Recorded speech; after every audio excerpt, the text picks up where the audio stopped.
কেমন আছো বন্ধুগণ? আজকে কিন্তু কোনো মিনি ব্লগ না, আজকে লইছি রেসিপি ব্লগ। আজকে ঘুম থেকে উঠে আমার মানুষটা গেছিল মাছের বাজারে গিয়ে দেখে মাছের তেল তার বিরাট ভালো লাগছে, খাইবো বিল্লা লই আইছে। আসার পরে আমি কই কি হলো, তুমি মাছের তেল লই এলা যে? তুমি তো মাছের তেল খাওয়া বারণ আছে, ক্যান্সার পেশেন্ট যেহেতু।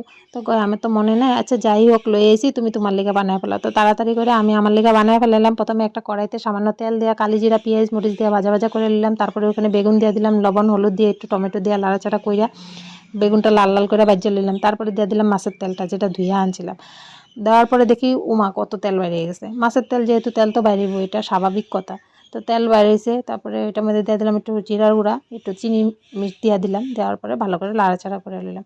যেহেতু আমার মানুষটা ক্যান্সারের পেশেন্ট, তোমরা সবাই জানো, তো আমার মানুষটার দিকে যখন রান্না করি তখন আমি কিন্তু চিনি দিই না। আজকে এই রান্নাটাতে আমি চিনি দিছি, কারণ আমার লিগেই শুধু বানাইতেছি, তার লিগে দিছি।